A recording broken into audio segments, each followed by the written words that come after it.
मौलाना रूमी ने सुल्तान गजनवी का एक अजीब वाक़या लिखा है जो बड़ा इब्रतखेज व सबक आमूज है। वो ये कि सुल्तान महमूद गजनवी के ज़माने में चोरों का कुछ जोर हो गया था। बादशाह उसकी वजह से परेशान हुआ और चोरों को पकड़ने के लिए एक अजीब तदबीर निकाली कि शाही लिबास उतार कर चोरों का लिबास पहन लिया और शहर में गश्त करने लगा। एक जगह पर देखा कि बहुत चोर इकट्ठा बैठे हुए आपस में बातें कर रहे हैं। बादशाह भी उनमें बैठ गया। चोरों ने पूछा कि तुम कौन हो? बादशाह ने कहा, मैं भी तुम जैसा हूँ। चोरों ने समझा कि ये भी कोई चोर है। उन्होंने कहा, तुम कोई अपना हुनर बताओ। अगर तुम्हारे अंदर कोई हुनर होगा तो तुमको अपने साथ शरीक कर लेंगे, वरना नहीं। बादशाह ने कहा, पहले आप लोग अपना अपना हुनर बताओ, फिर मैं भी अपना हुनर बताऊंगा।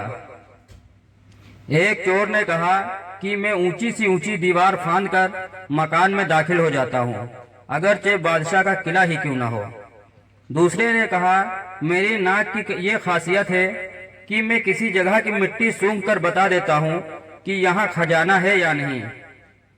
तीसरे चोर ने कहा, मेरे बाजू में इतनी ताकत है कि मैं घर में घुसने के लिए उसमें सुराख कर सकता हूँ। चौथे चोर ने कहा, मैं माहिर हिसाब हूँ, कितना बड़ा खजाना क्यों न हो, चंद लम्हों में हिसाब लगाकर तकसीम कर देता हूँ। पांचवें चोर ने कहा, मेरे कानों में ऐसी खासियत है कि मैं कुत्ते की आवाज सुनकर बता देता हूँ कि कुत्ता क्या कह रहा है।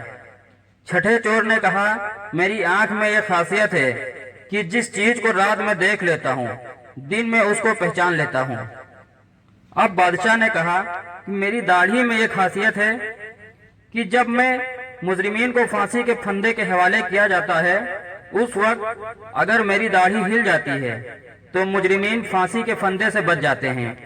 क्योंकि वो बादशाह था तो उसने एक खास लतीफे अंदाज से अपना हुनर और कमाल बयान किया। सारे चोर ये बात सुनकर खुश हो गए कि कहने लगे कि आप तो चोरों के कतुब हैं। जब हम किसी मुसीबत में फंस जाएंगे तो आप ही के जरिए हमको खलासी मिल सकती है। फिर सबने मशवरा किया और तय किया कि आज बादशाह के यहाँ चोरी की जाए, इसलिए कि आज मुसीबत से छुड़ाने के लिए दाढ़ी वाला मौजूद है। लिहाजा सब के सब बादशाह के महल की तरफ चल पड़े। रास्ता में कुत्ता भौंका तो कुत्ते की आवाज पहचानने वाले ने कहा कि कुत्ता कह रहा है कि बादशाह तुम्हारे साथ है। लेकिन चोर फिर भी चोरी के इरादे से बाज न आए और बादशाह के यहाँ चोरी कर डाली और खजाना लूटकर जंगल की तरफ आए। वहां बैठकर माहिर हिसाब ने हिसाब लगाकर चंद मिनटों में सबको तकसीम कर दिया। बादशाह ने कहा, सब लोग अपना पता लिखवा दो ताकि आइंदा चोरी करना हो तो हम सब लोग आसानी से जमा हो सकें। सबका पता नोट कर लिया गया और सबने अपना अपना रास्ता लिया। अगले दिन बादशाह ने अदालत लगवाई और पुलिस को हुक्म दिया कि सबको पकड़ कर लाओ। जब सब चोर हथकड़ियां डालकर हाजिर किए गए तो बादशाह ने सबको फांसी का हुक्म दे दिया और कहा कि इस मुकदमा में किसी गवाह की जरूरत नहीं, क्योंकि सुल्तान खुद वहां मौजूद था। जब 6 के 6 फांसी के तख्ते पर खड़े हो गए तो वो चोर जो आंखों की खासियत वाला था, उसने बादशाह को पहचान लिया कि ये वही शख्स है जो रात हमारे साथ था। वो तख्तेदार से चिल्लाया कि हुजूर, कुछ देर के लिए अमान दी जाए और आपसे तन्हाई का मौका दिया जाए। बादशाह ने कहा, ठीक है, थोड़ी देर के लिए फांसी मौकूफ कर दो और उसको मेरे पास भेज दो। उसने हाजिर होकर अर्ज किया कि हर एक ने अपनी खासियत बता दी, हर एक ने अपना हुनर बता दिया। हमारे वो हुनर जिन पर हमको नाज था, उन्होंने हमारी बदबख्ती को और बढ़ाया कि आज हम तख्तादार पर हैं। ए बादशाह, मैंने आपको पहचान लिया है कि आपने वादा फरमाया था, जब मुजरिमों को तख्तादार पर चढ़ाया जाता है, अगर उस वक्त मेरी दाढ़ी हिल जाती है तो मैं मुजरिमीन को फांसी से निजात दे देता हूँ। लिहाजा आप अपना हुनर जाहिर फरमाएं ताकि हमारी जान खलासी पाए। सुल्तान महमूद ने कहा, तुम्हारे हुनरों ने तो तुम्हें मुब्तला कहर कर दिया है, लेकिन ये शख्स जो सुल्तान का आरिफ था, उसकी चश्म सुल्तान सनास के तुफैल में हम सबको रिहा किया जाता है।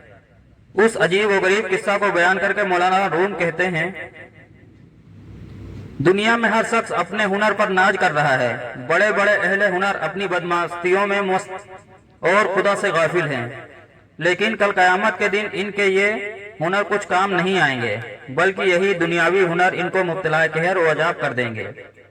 और इसके बरखिलाफ जिन लोगों ने ऐसा इस दुनिया के अंधेरे में अपने हकीकी बादशाह खुदा अज़्ज़वजल को पहचान लिया और उसकी मार्फत अपने दिलों में पैदा कर ली, कयामत के दिन ये खुद भी निजात पाएंगे और इसकी सिफारिश गुनाहगारों के हक में कबूल की जाएगी।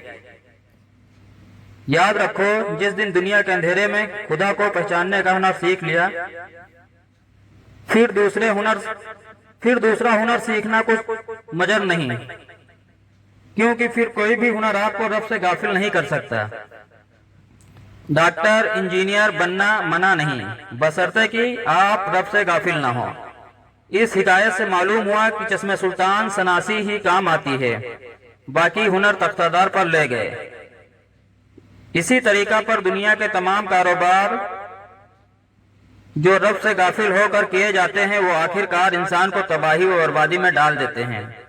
लेकिन जब कोई शख्स रब का मार्फत का नूर हासिल कर लेता है और वो सबसे गाफिल होने के बजाय आकिल बन जाता है, तो वो शख्स खुद भी निजात पाता है और दूसरों को भी निजात का जरिया बन जाता है। इसलिए सबसे बड़ी चीज रब अज़्ज़वजल की मार्फत है।